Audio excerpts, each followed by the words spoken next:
Brought to you by the Rugby Outlet Mall, equipping you for freedom and connection through rugby. Find out more at rugbyoutletmall.com. Hey, what's up, everybody? This is GiftTime and Bailey. Welcome to another amazing episode of Grow Rugby. I'm just really happy to be able to see and to be able to talk to you guys. It's been another good week. It's kind of wild because, obviously in this corona time, we're getting all sorts of news. Nothing really significant, luckily, has happened. I mean, last week was a pretty massive set of news that we got from within the rugby community. But, with all these bankruptcies occurring. But, for what it's worth, hey, we're still here. We're still rocking. We're still popping. We'll see. Right now is just rest time, and just make sure to check that everything is good to go. Guys, I just want to say we got a sponsor. All right. Got to recognize the sponsor, the Rugby Outlet Mall. It is the Rugby Outlet Mall out here working to equip you for freedom and connection on your journey through rugby. Like, they have everything. Rugby Outlet Mall. Be honest, this is our e-commerce site. This is our step to try and be able to give the rugby community something a little different. Not just gear, not just stuff for the field, but it's stuff for your travel. And definitely after the corona is done, we're going to be wanting to move. We do have to take into consideration, we do have a massive job loss to a lot of people, but whenever we get back to the new normal, we're going to be mobile, all right? There's no doubt that the rugby community stays mobile, and for those who are just entering into this and seeing this, we continue to be mobile one way or another. So freedom, connection, growth, and community, that's what the name of the game is for the Rugby Outlet Mall. Make sure that you are able to grab something that can help in that journey, whether it's in reading, whether it's in gear. Please catch some of our HBCU Rugby Classic or GiftTime Rugby gear. Great shirt, Celebrate Rugby, 2 rugby ball mugs. So I think you'll like that one really very much. So please, and you guys can check it out at rugbyoutletmall.com. That is rugbyoutletmall.com. You can find it on Facebook, Twitter, Instagram at Rugby Outlet Mall. Please go ahead, share it, like it, and let us know what you think about it, as well as the podcast. And, of course, I'm always happy to have you guys on here. Please also share and let us know if you guys find this interesting, if you guys find value in this. Please go ahead and send us a like. But today's guest is a nice VIP one, a guy who I've been friends with on Facebook for a long time. I had a couple interviews with him way back in the day. We're talking about almost 4 or 5 years, but we'd always been chopping it up on Facebook, social media life. Thiel, former USA Rugby hooker. And you guys, this one was so fun. We had a great conversation. We were able to just let loose, and we got a lot of depth story, a lot of insight into his rugby process and how it's all come out, and talk a little bit about his kids. And it was as much a fun rugby conversation as it was a casual conversation, as was a nerd conversation, and I can live with all the combinations of that. So guys, without further ado, my guy, Thiel, USA Rugby. Check it out. Grow Rugby, Grow Rugby, Grow Rugby, Grow Rugby, Grow Rugby, Grow Rugby, Grow Rugby, Grow Rugby. All right, everybody, I got another special guest for you guys today on the Greaux Rugby Podcast. This is one of the legends, one of the modern-day establishments of rugby here in the U.S. It is the hooker of hookers out here. No pimping. And Thiel, man, thank you for taking the time today, man. Oh, hey, no problem, man. Just coming, like I said, we were talking a minute ago. You'll see some background here. You got some insulation and some concrete walls. But I'm down in my gym. Those that know the no fat Phil know that I retire, then I get fat, and then it takes me a while to get back to not being come back to form. You got to come back to form. Yeah. It's like, look, you know what you're doing is you're giving people a chance to know that there's hope to come back. You're like, look, I'm going to get big for you, and then I'm going to lose it for you. You're doing it for the people. You're a gracious man. The first time I retired, I got fat, and then I came back and played, so that helped. This time it's taking me a little bit longer. So, look, I always say, so in getting into this media stuff, right, I haven't been able to play as much as I would like to. So you always forget, not forget, but the workout plan. Like your brain wants to do the typical performance workout, but your body's just like, yo, we're not, or maybe the other way. Your body's like, I want to do performance. Your brain's like, yo, but we're not really using it like that. Do we need to go this hard? Dude, I do that every time. I'm going to go do sprints, and I'm going to do the stuff that I'm used to. And then I'm like, what? Why, though? I'm not trying to run and tackle people that are running at me anymore. I'm not trying to, I guess, run away from people. I never really ran faster than anybody anyway. But, I'm not trying to hit people. So, but then I start working out, and I just go, and then I get done, and I'm like, dude, I need a 3-day nap now. Right? So. You're like, how did I do this on a regular basis? No way. So, all right. So, let's get some quick background, because there's going to be some people who have no clue who you are. There's going to be some people who do, but they're going to be like, oh, I already knew about this with Phil. And we're going to be like, look, this is an origin story, all right? We always repeat it like Batman every time. So, let's kind of kick it off real quick. You got into USA Rugby, but what happened leading into that? How'd you get started on rugby? Oh, man. So I played football for 1 year at a Division II school in Michigan, Saginaw Valley State, and I was transferring to go to Indiana University. But because I was a transfer from a Division II school, I wasn't going to get a scholarship or anything, right? I had contacted the coaches. They knew I was coming, but, I was nobody special. You know what I mean? I was just transferring up from D2. So I spent a year back in my hometown in Traverse City at a junior college. And I picked up rugby from there. Again, I had played 1 year in high school for fun, played with the Traverse Bay Blues. And, when I was planning on going back to school to play, I was looking at some Florida schools and looking at, going to having some fun and getting back to school and everything, to play football. And they were like, hey, you're 21 years old. Would you rather go, I just turned 21. They're like, would you rather go to England and live in an abandoned house and play rugby for $100 a week?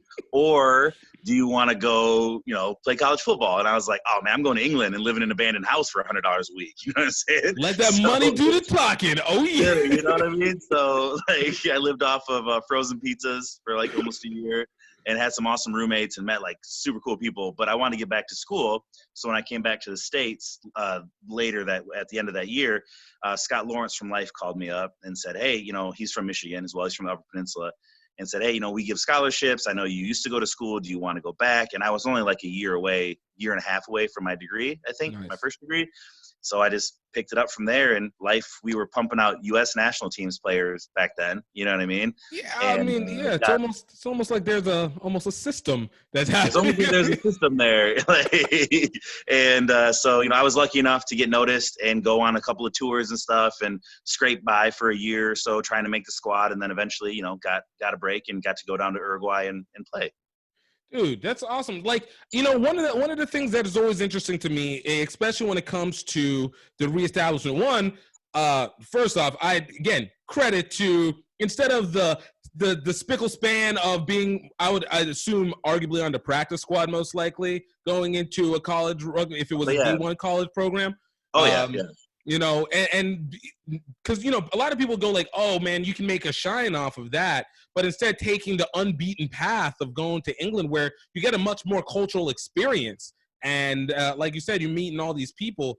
Kudos on the decision, because a lot of people would not realize the wide picture on that. Oh man, it was a lot of fun, and I really respected the guys up in Michigan, and they had been playing rugby for a long time. It's a little D3 club, and they're awesome guys. And they said, look, we'll buy your plane ticket over there, and we'll spot you a few $100. And I was like, well, I've got $0, so a few $100 will get me a little way. And they sent me over there, but they had set me up they knew I was coming, and it was really cool actually how they set it up. And then when I got there, they didn't know who I was or anything. I didn't really know how to play rugby. I just was a former football guy that loved to tackle, right? So I went to a couple of practices and they basically told me like, you don't know how to play rugby, but you love hitting people. So we're gonna put you on the squad this weekend on the bench. And I was like, all right, cool. Like it was a semi-pro level, National 3 back then, National 2, I think it is now. Oh, nice. And so there was some good rugby players. Like there was good people to learn from. And they put me at prop. I had never played prop, and I just got like smoked horrendously in the scrum for the whole time I was there. But it was what it was. We had some giant second rows, so they kept it from going backwards. That's good. They had a little bit of help. So wait, what position did you play in football initially? Linebacker? I was a linebacker. Yeah, I was a linebacker. Yep. And it's like a safety linebacker hybrid in college. Yeah. And I was only weighed like a little over 220. I lost a bunch of weight to try to get faster.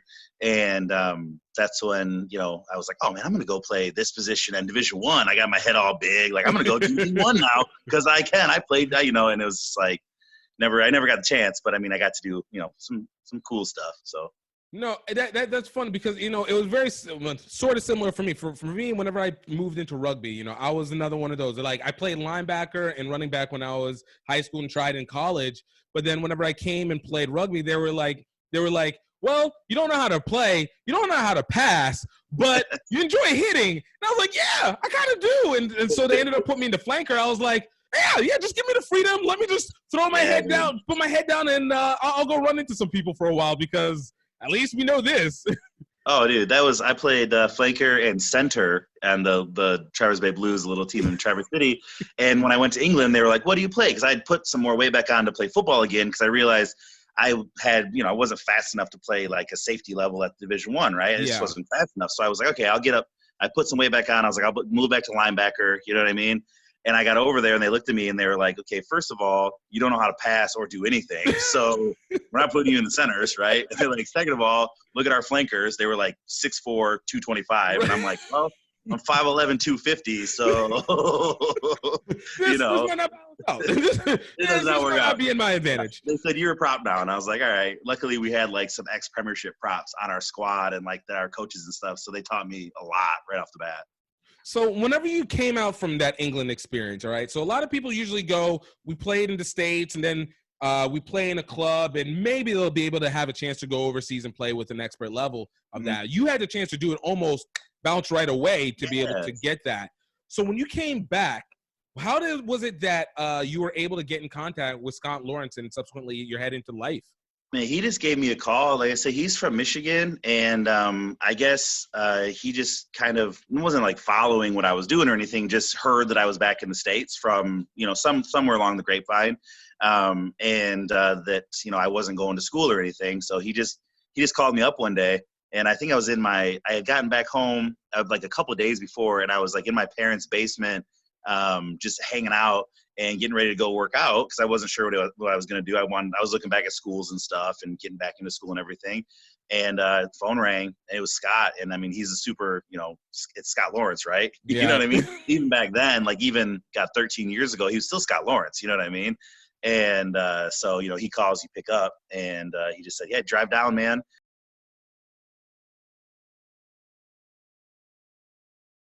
Car in Southern Illinois. My parents drove me down to the car. I had no money, negative money. They drove me down to the car, and I was like, dude, as long as it's not a stick shift, I'll be cool because I'd never driven a manual other than in England when I stalled out a van when I was trying to do an odd job, which is not awesome. And it was a stick shift. So I stalled my way to Atlanta, right? No joke, stalled every 10 miles and got here and, jumped in and, they had a room for me and I was kind of in it from there. Dude, that's dope. There's always, people always are wondering how Life University is always picking up these high performing, high character guys. And obviously recruiting comes into a sense, but the depth of it sounds like it's far more reaching than simply just we went out and saw stuff here and there. Assumptively, obviously there was a connection somewhere that Scott had to have heard. It's, or I guess there's not too many American guys who came from playing, National 3 semi-pro rugby in England that, are laying around. So Yeah, I mean, he built, and I knew who Life was only kind of after Scott had told me that, what Life University was. I didn't know much about rugby back then. I went to England, I didn't know professional teams. I didn't know American teams. I didn't really care at that point, not to sound like a jerk, but like I wanted to play football before that. You know what I mean? Before I went to England, then I learned when I was over there about stuff. But, I looked up Life and I learned that they had a great history, you know what I mean? And they had some issues with accreditation with school, but they had gotten it worked out. So that was pretty cool. And they had won some national championships and got to learn about some of the guys.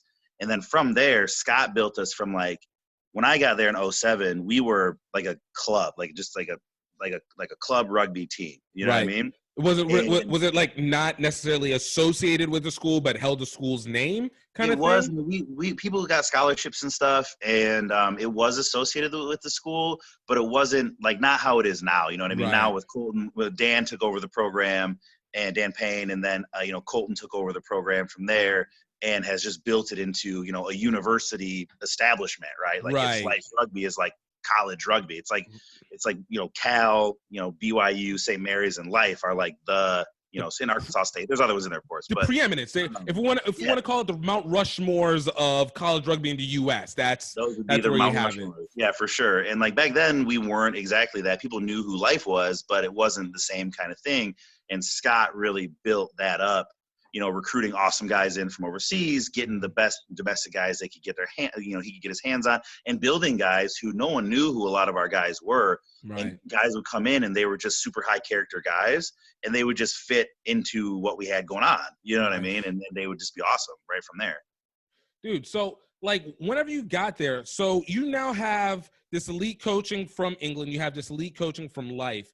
What were the differences that you had within those? And then subsequently, what was it that kind of just made everything kind of conjoined together for you? Oh, well, with Scott, one thing that you learned really fast was that he respects people super high, right? He's super respectful of people, but at the same time, you don't bring in what you oh, this is how we did something somewhere else. You know what I mean? That doesn't fly because it's his program. And Dan was the same way. And now Colton is very much very similar to that.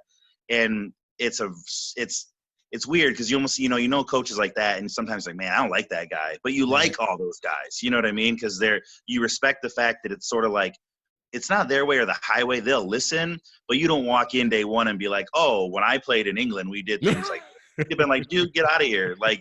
The first training I walked in and I threw up during the fitness session. So that was I mean, that tells you everything. Yeah. He was just I got there and I remember he was like, hey, it's good. You're not gonna have to worry about our system.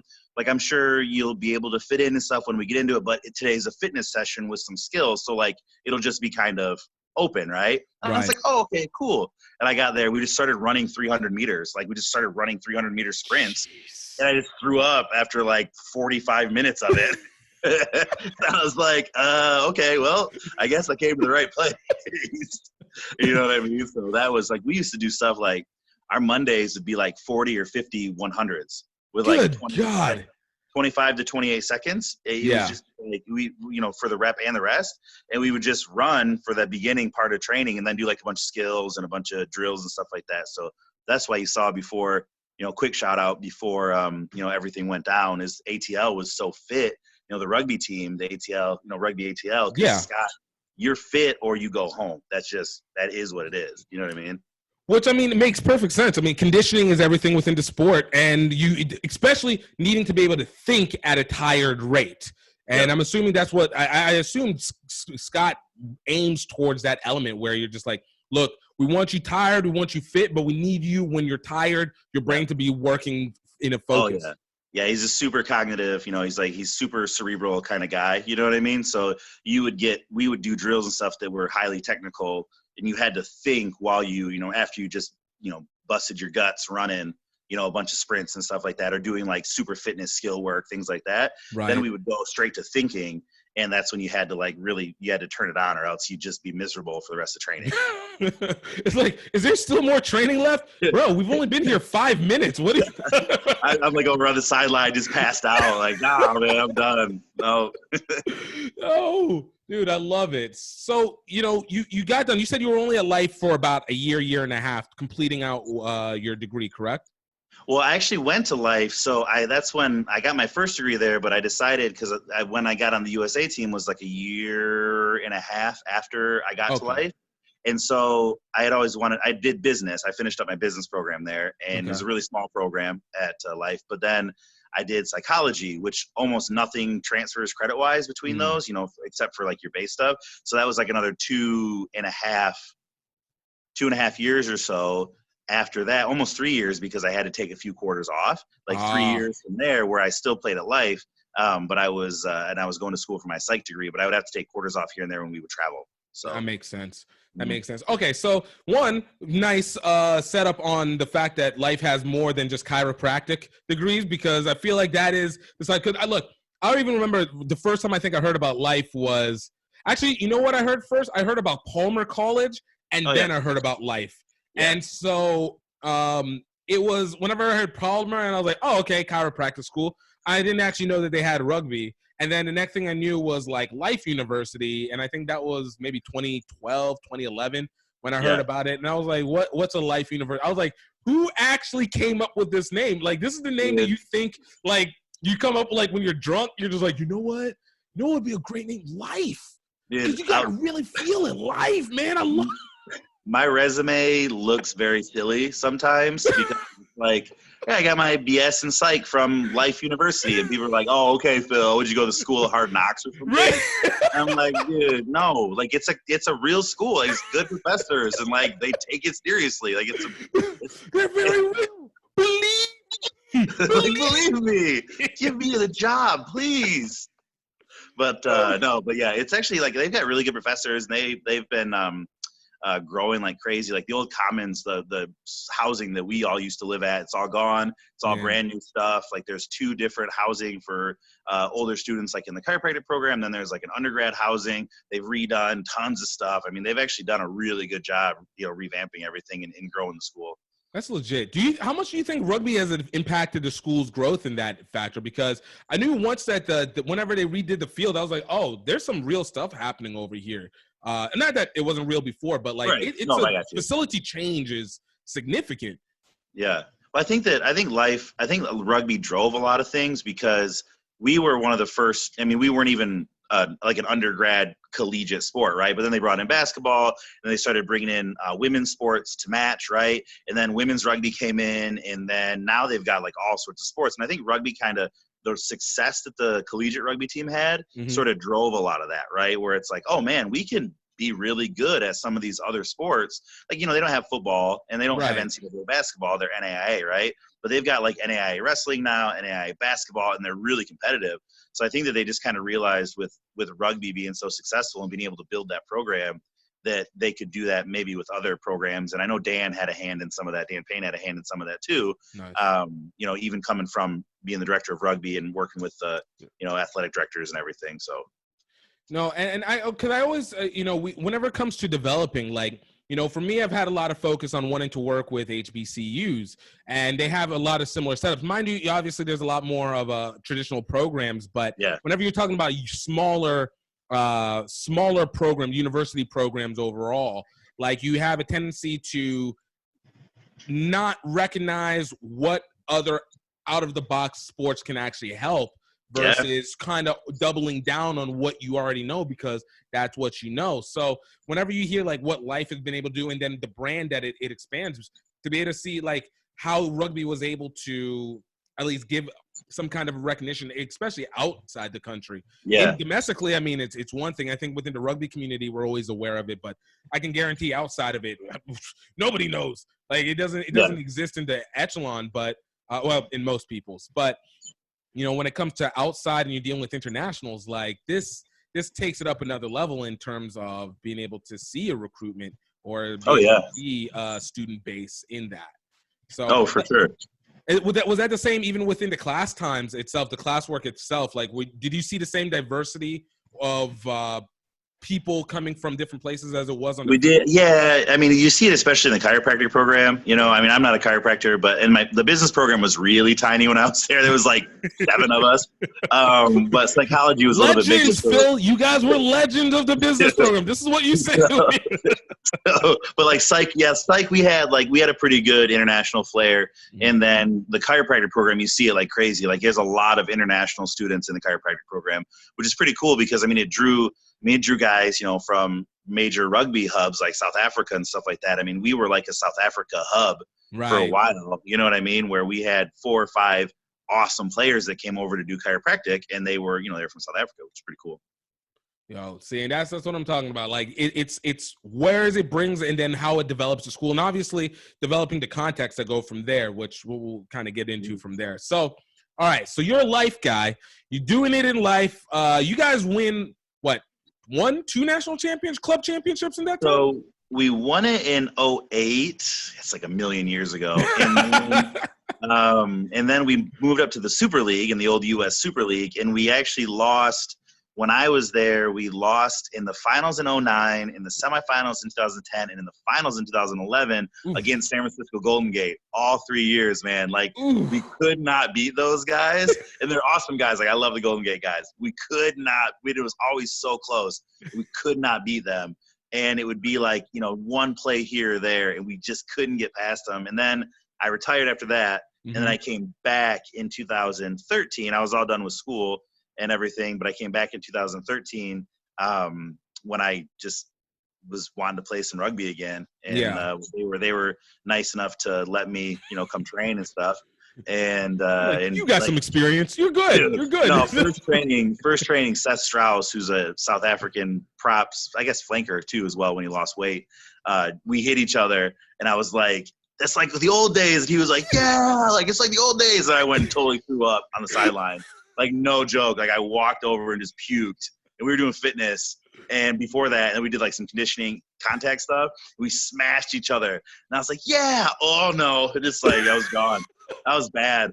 I remember I got a call, like, a couple days later from the U.S. team, from the coaches and stuff. And they were like, hey, we heard you were back playing. And I was like, oh, no, man. I'm not back playing. I'm just, like, a fat guy.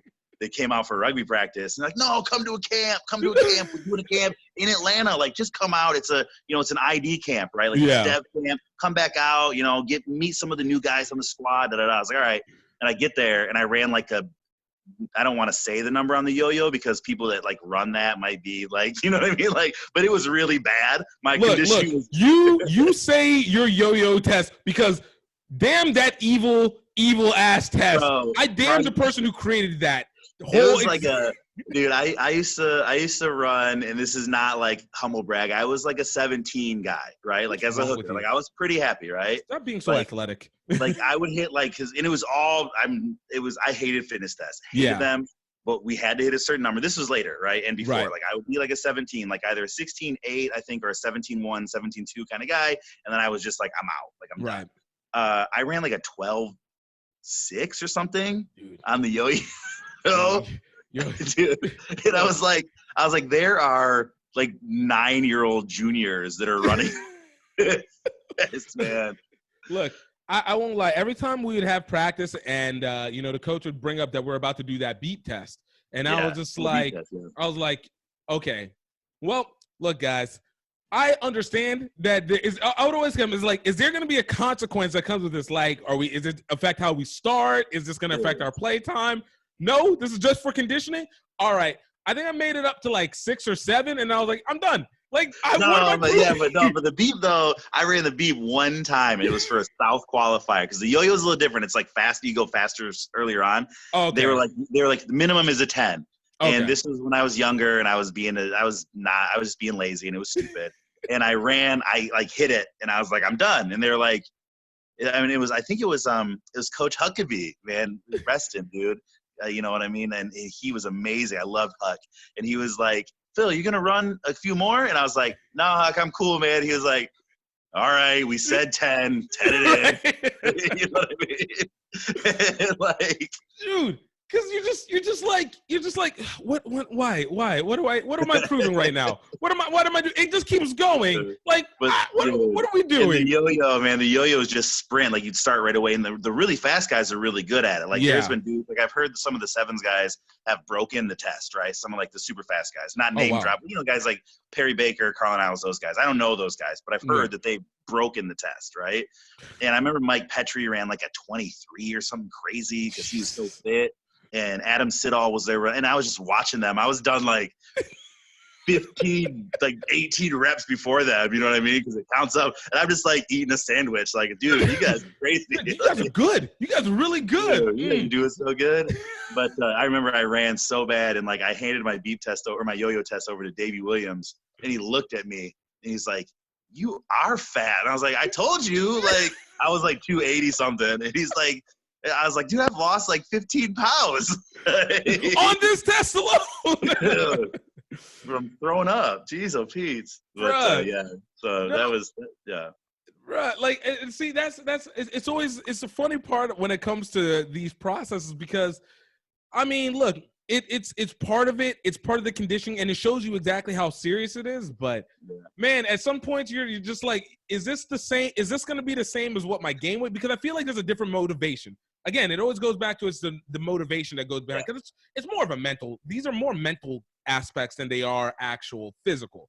Because but I know for me it was just like I think there was only one time that I really tried, and that was doing it for New Orleans All-Stars match. And I was like, look, let me at least prove I can do this. I refuse to die on this one. I mean, we're actually having to try to get something. So I still didn't do great, but I did enough to pass. And that's and it was like what we got into later was, with how fit the game is, internationally, is like, it was kind of one of those baselines where you'd come into camp and it was more of like two things. One is if you were in competition with somebody, you know what I mean? It was like a check in the box, right? Like, oh, this guy won. Like when Zach Finoli and I were, the second time I came around, Zach's super fit, right? And he's pretty tall.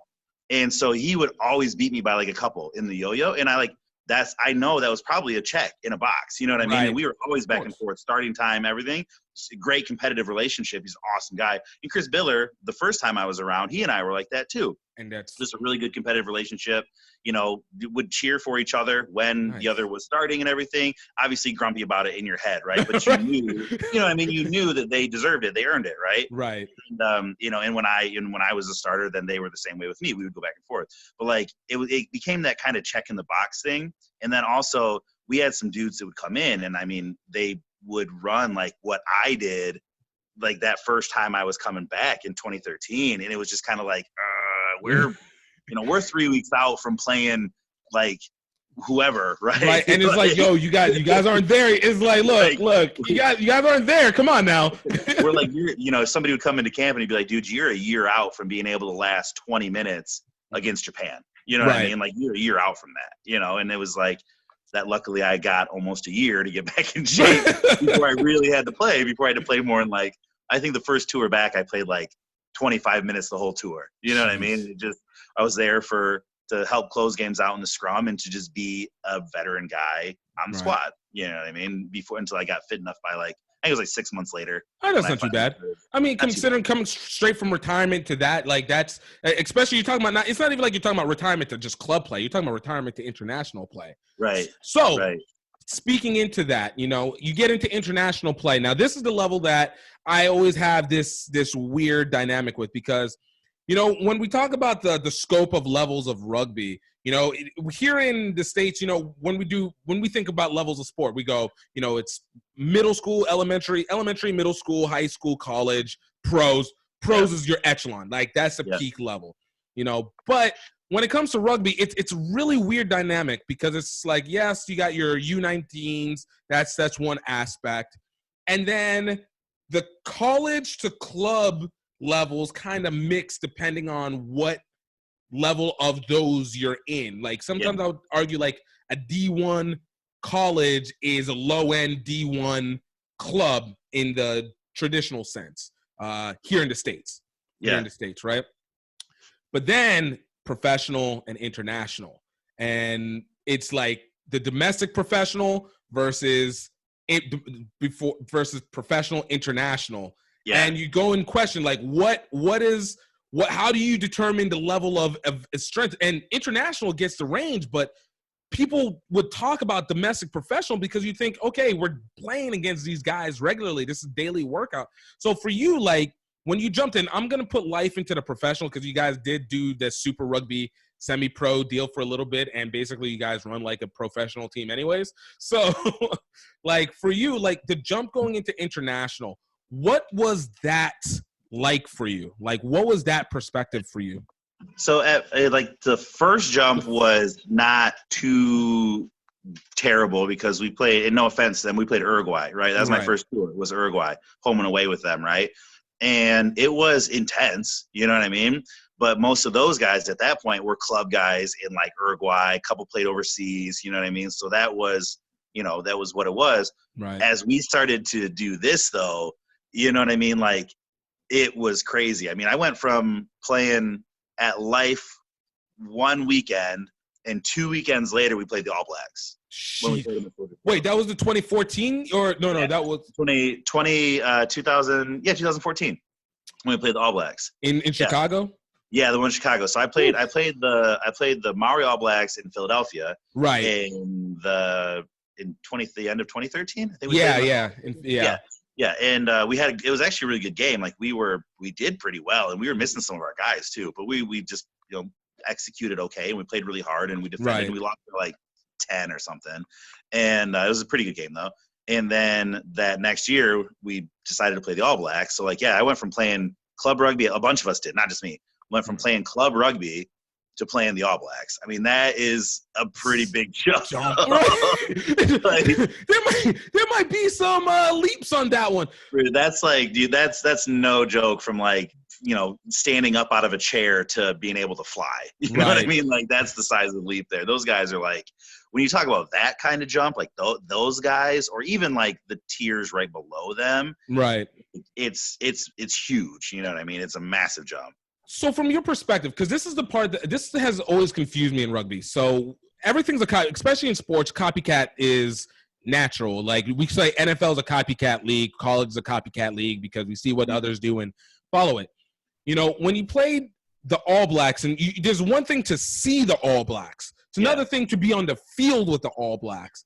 And you had already the All Black juniors with the Maoris, essentially, which are just the All Blacks that didn't make it but are still basically the All Blacks. Still really good. Yeah. Yeah, it's like you're ranked high in the world rankings. Oh, man, they would be a top 10 team. Yeah, the Maori All Blacks would be like a top 10, top 12 team, no problem. Exactly. So what is it that, from your perspective, that differed them so much from what you played with, whether it's Japan, whether it is any of the D2, whether the tier 2 teams, like, what is it that makes them so different? Is it just because they played for longer, or is it?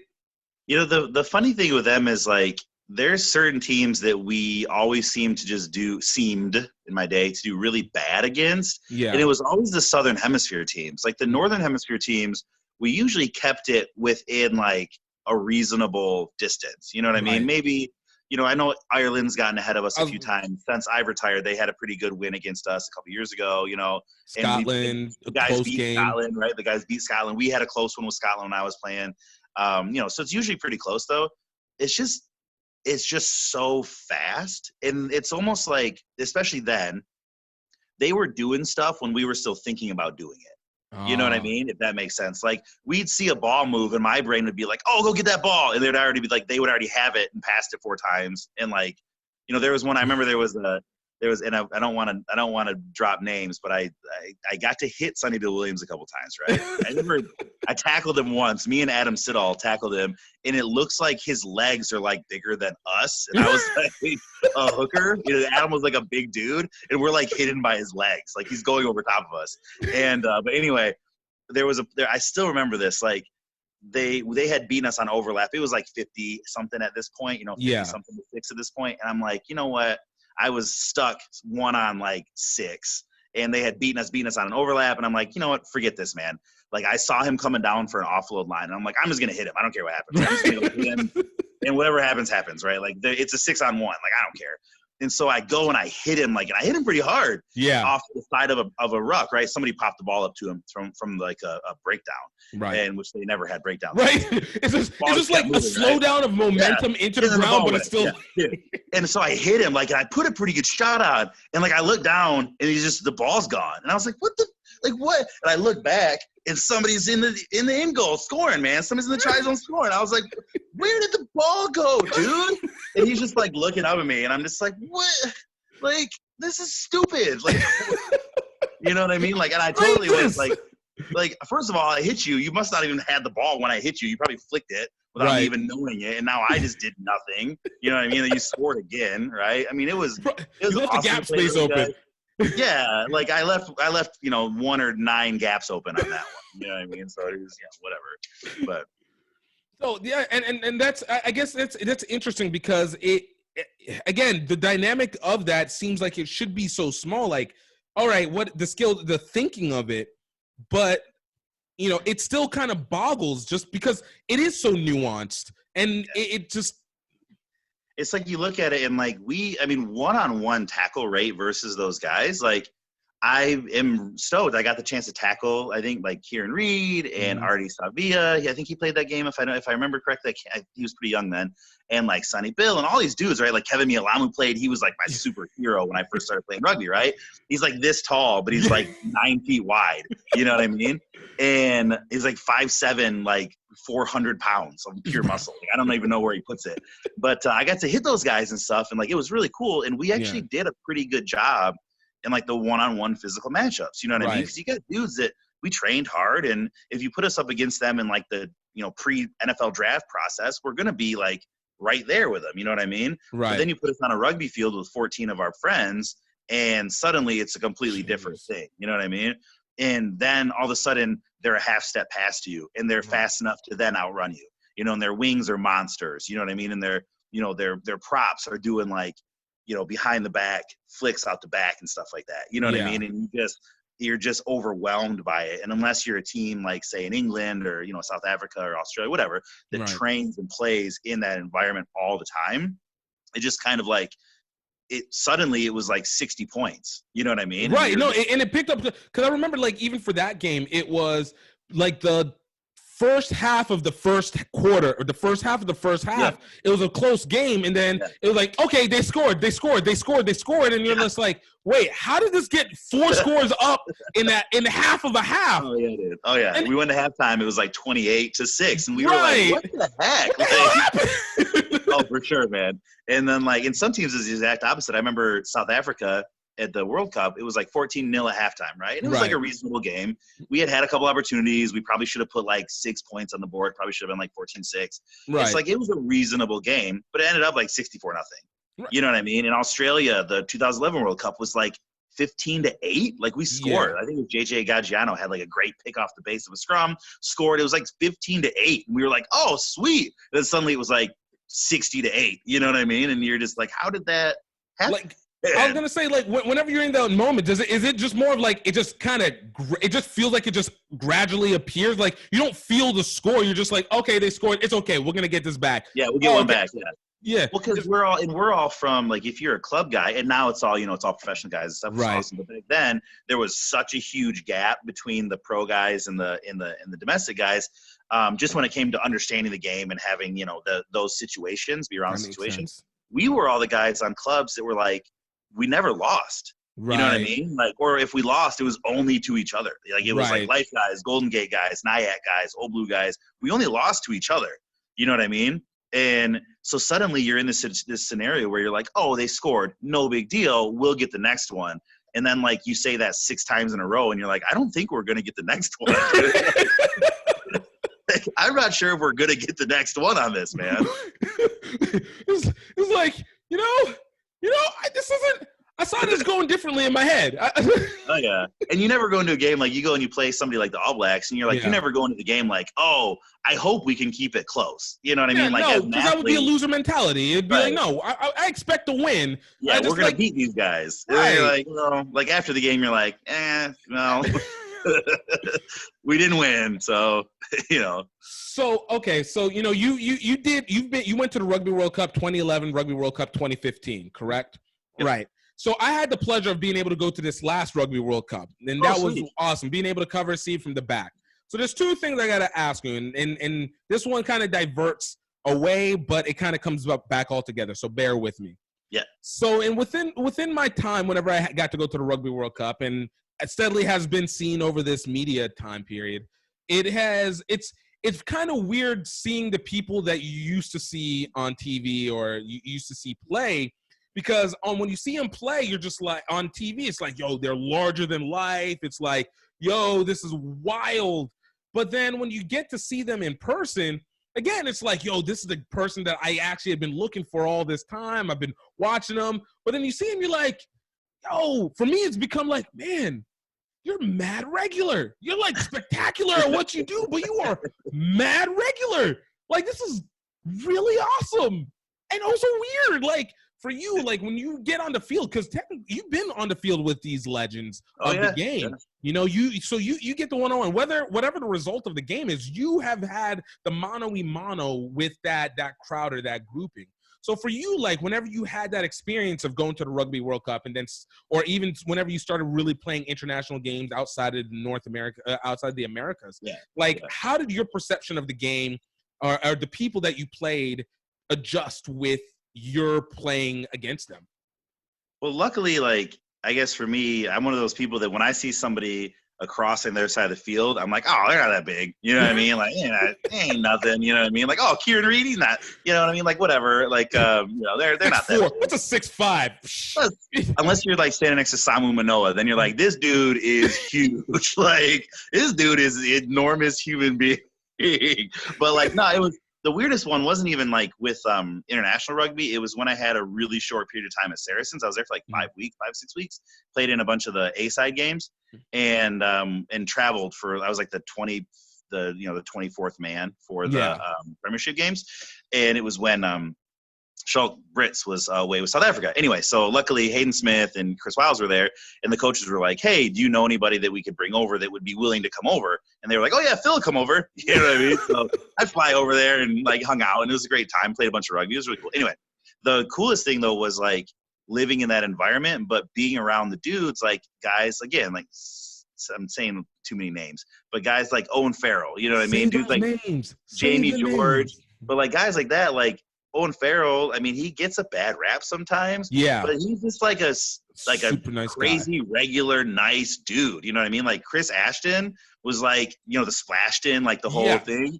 He was like a super nice, just goofy guy that like I remember he had a book, and on one of the bus trips, somebody had bought the book off Amazon for like $2. And they were like, will you sign this for me, Chris? And he was like, shut up. You know what I mean? Like, and they were just cracking on each other, and it was just like, it was just like all the rest of us. You know what I mean? I know that sometimes, like in the States, we get these larger than life ideas with like athletes because they get paid so much. Right. You know what I mean? And I don't know if like the soccer guys over there are like what you might think of that because they get paid so much. But like the rugby dudes make great livings. Don't get me wrong. I mean, the guys that are higher up, they make great livings. But like they're just normal dudes. Right. I'm there for a couple days, and these guys who I super look up to that are on the England squad, even though they were younger than me, like Jamie George, Mauro Itoje, you know what I mean? These dudes were like, hey, Phil, you want to go grab a coffee? You want to go do that? You know what I mean? And it was like just to be polite and get to know me because I was some new guy there. Right. You know what I mean? And it was just like it was really cool. Like they were cool dudes,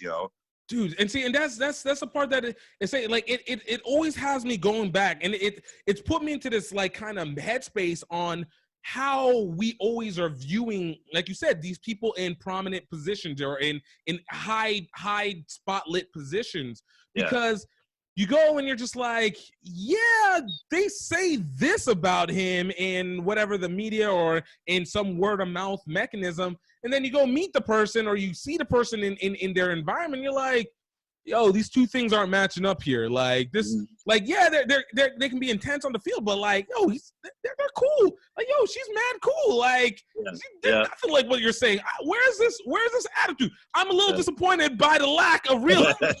I need more sass from this person. Right? Like, I don't know. And it seems to like always be like that. You know what I mean? Like not always. I'm sure there's people that are totally probably some, but like the percentage of what is said to be it versus what seems to be the actuality never seems to match up correctly.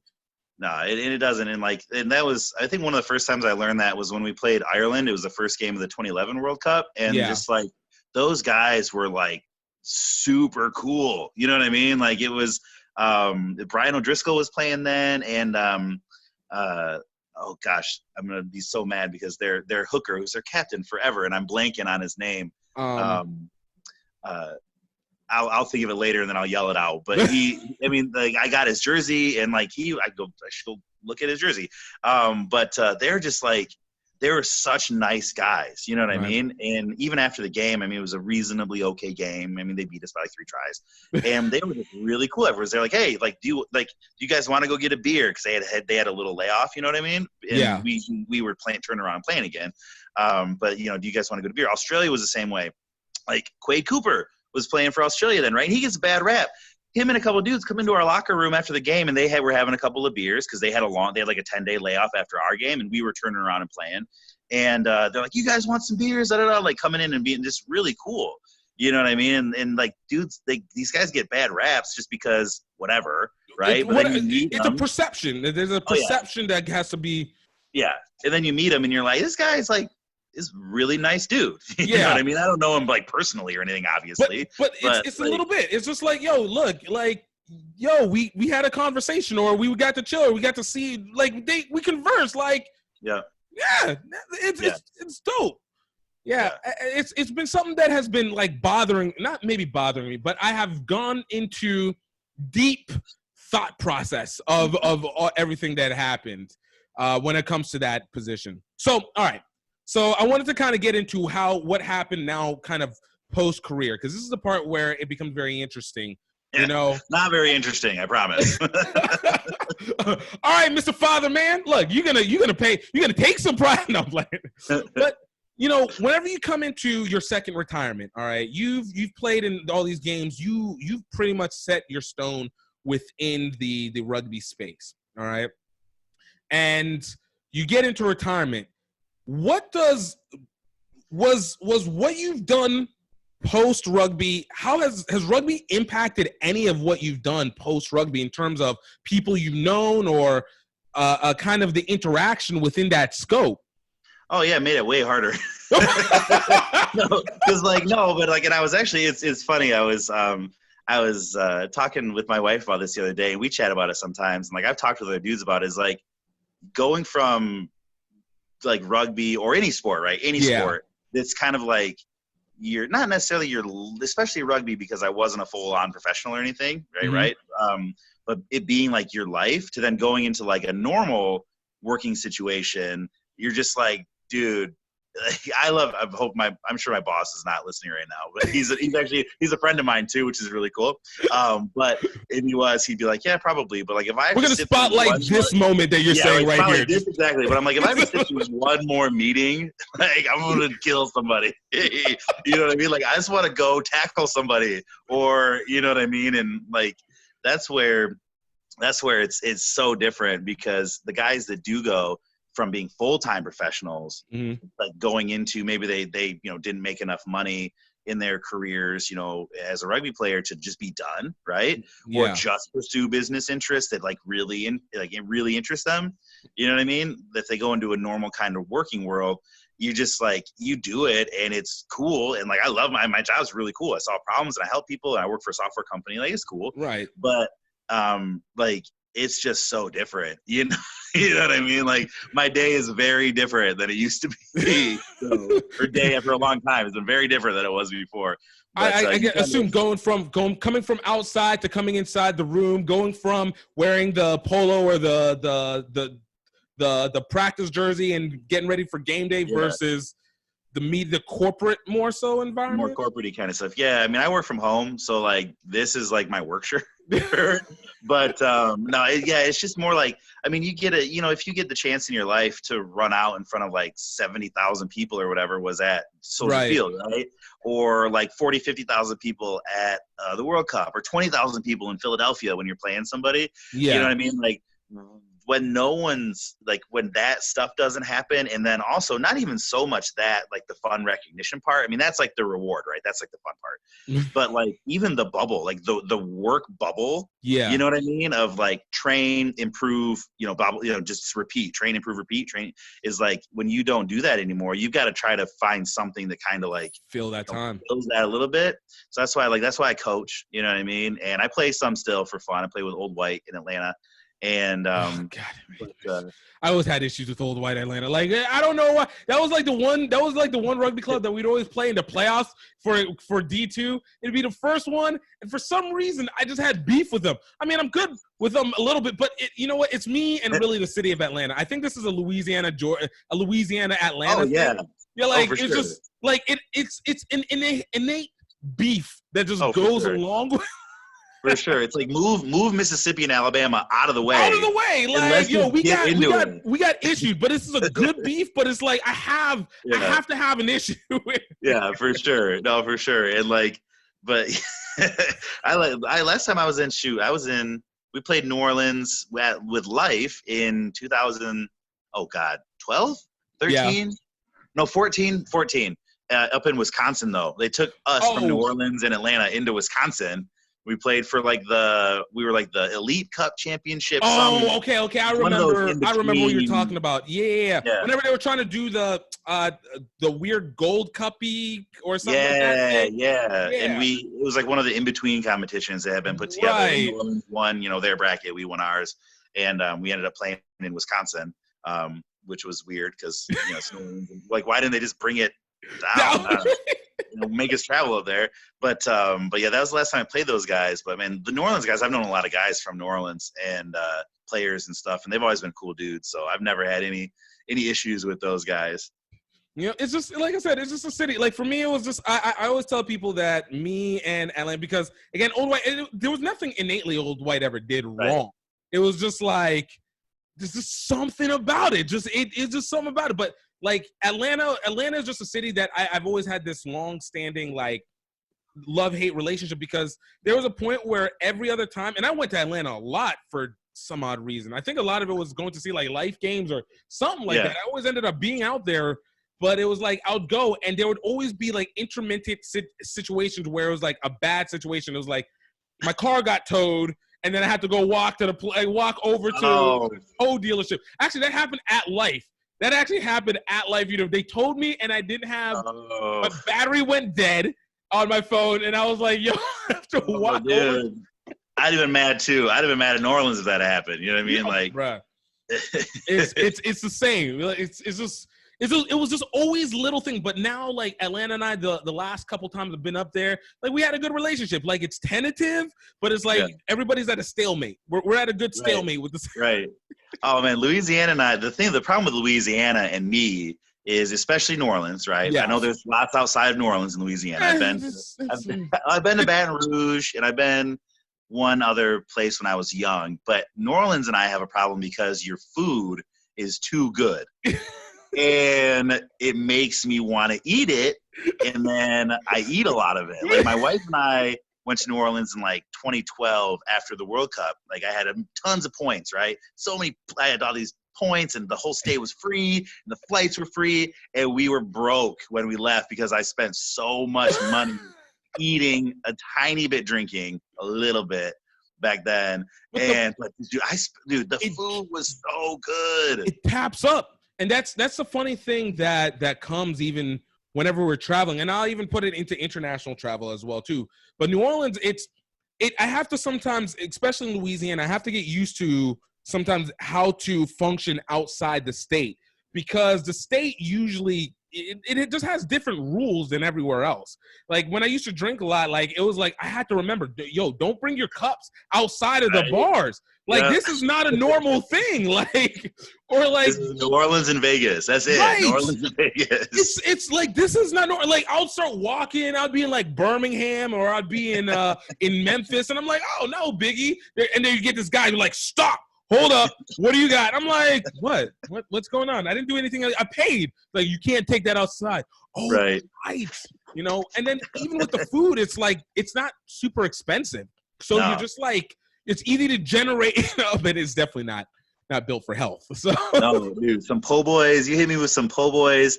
Give me half and half, shrimp and crawfish, and fry it up, man. Put a little extra lettuce, a little remoulade on that bad boy. Dude, I will eat that like there's no joke. I will go wild on that. Like, make it sloppy, too. I got to have extra remoulade on that. You got to make sure it has a good amount of special. And that's how you know the difference between a po' boy and just a sub sandwich with some meat in between. You know? For sure. And I ate those. We went to this place when my wife and I were there, Park something or other. It had been shut down after Katrina, and they had just reopened like the year before we went. Yeah. And it was like it was the only like famous po' boy place that we got to go to. And I ate like 2 or 3 of them. I had like the garbage, whatever, lunch, whatever the heck it was with the roast beef. You know, you get like the roast beef one. And then I had the half and half. Then I had like another half and half. Dude, it was crazy.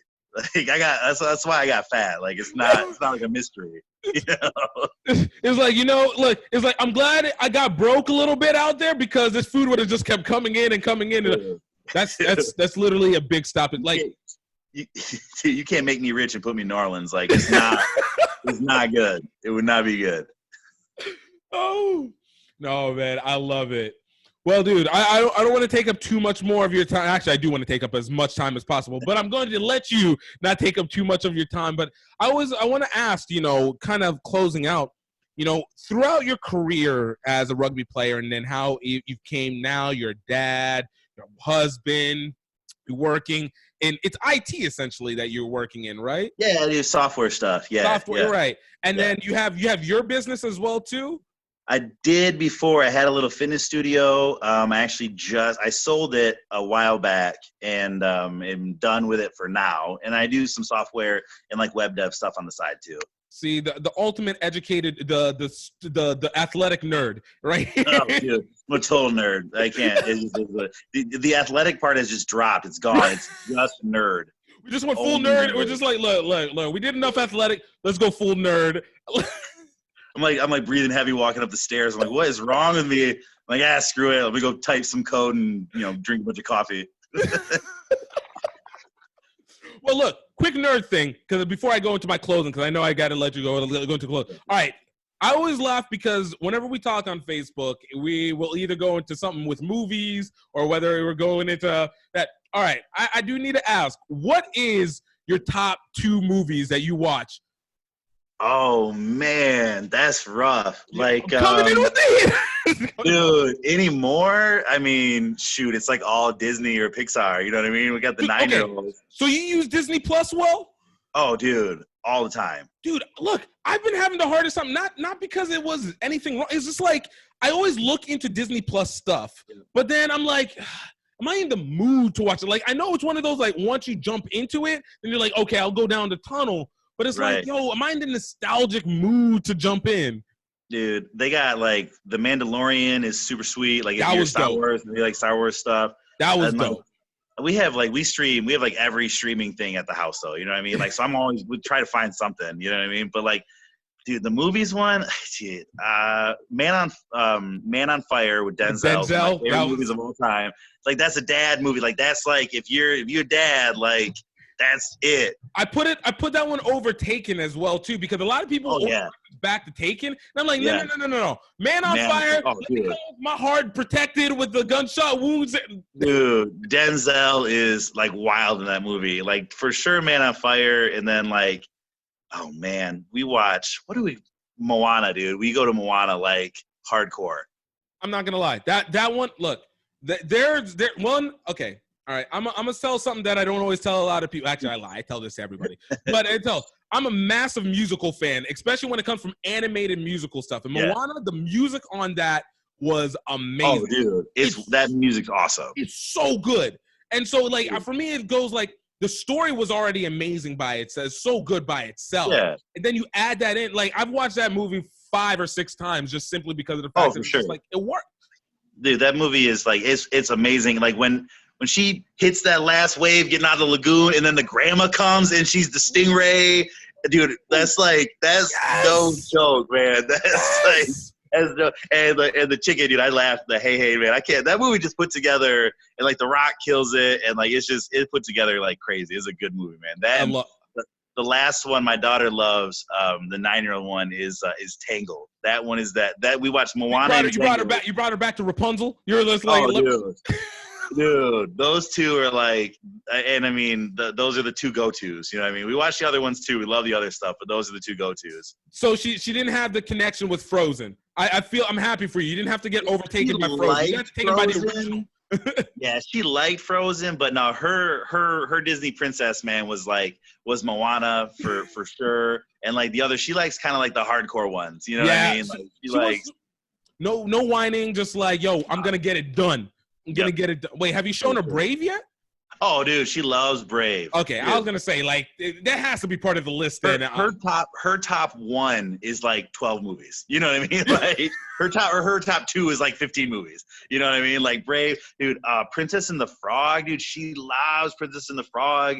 The music in that is super good too. Yeah, you know what? It doesn't get as much praise. Like I think it doesn't. My issue, I think, that ended up being with Princess and the Frog was that they didn't make it Pixar. It was like, I know you're trying to go back to the old school, but I was like, yo, we passed that time. That was 2010. I got you. You know? I got you. And they could have gone that way too, but she loves the music, and it's got, I mean, that's New Orleans, right? Like that movie is, you know what I mean? It's got that feel to it.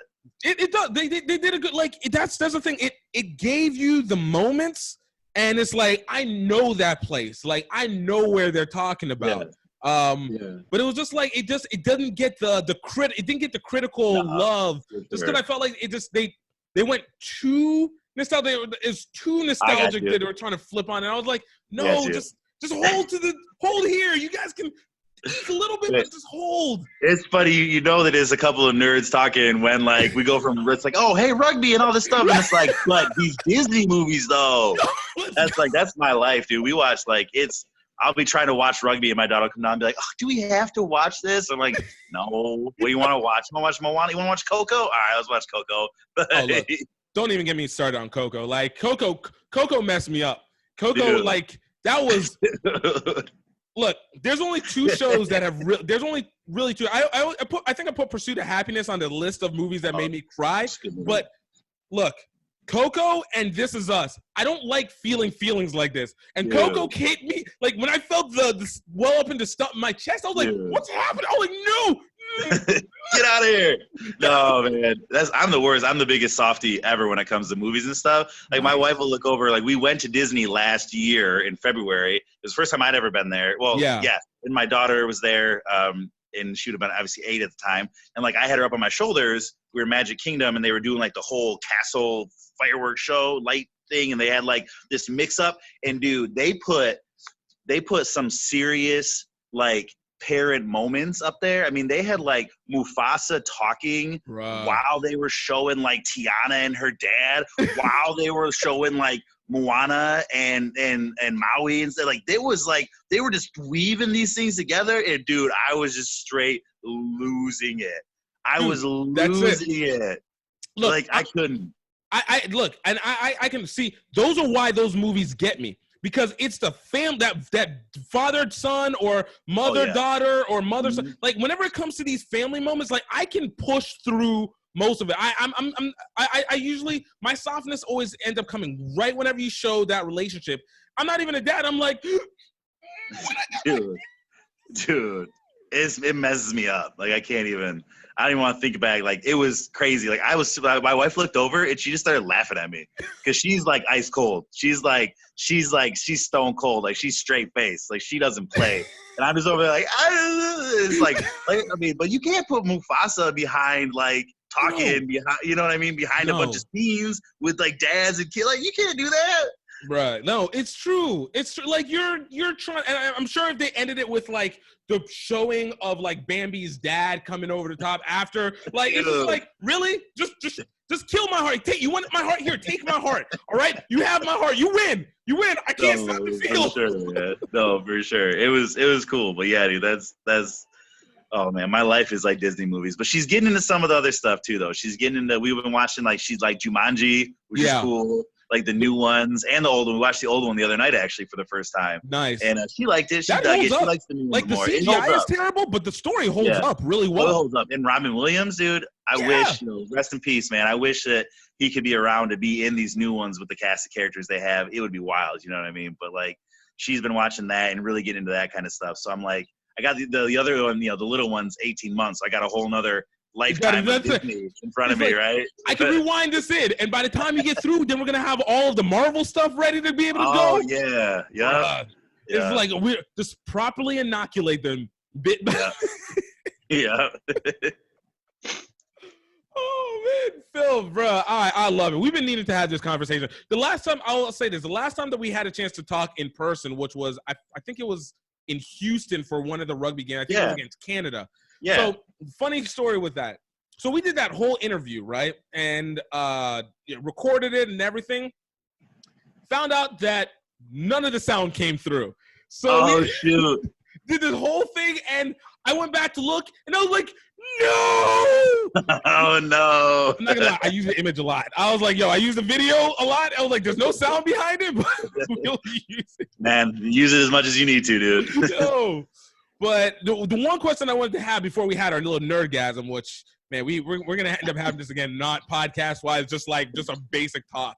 But, in everything encompassing, like, what would you say that the impact of rugby has had for you in terms of where you are now and obviously your journey to this point?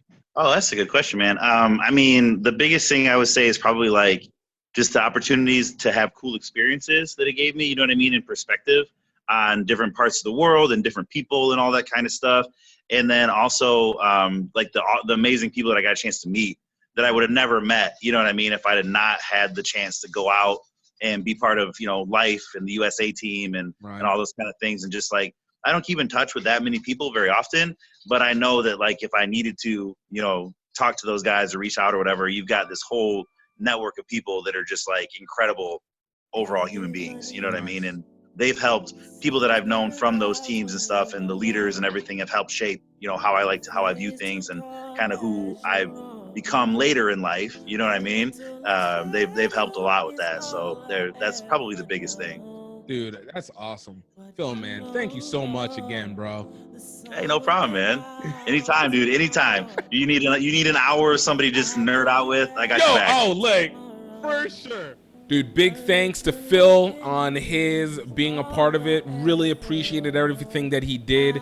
That was a great conversation. Guys, we still got more conversations behind. Please check it out. Last week we talked with Raheem Vital and Mike Toussaint of Prairie View A&M, and we had also guests like Nia Tapper, USA Rugby Sevens. We had Dave Rhymes of Atlantis Sevens and USA High School All-Americans. Also, Kyle Granby and Tiana Granby of Roots Rugby. You guys can go check out those podcasts. Great listens. And, of course, once again, please like, share. You can find us on all platforms. We finally got on the Apple podcast app. So there really isn't any places that you can't get us. So I appreciate your time. This is GiftTime Ibelu. Please check out the Rugby Outlet Mall, rugbyoutletmall.com. Check out through our catalog, and we got so much more to come through. Love you guys. I hope you guys have a safe, wonderful, healthy week. Cheers. Grow Rugby.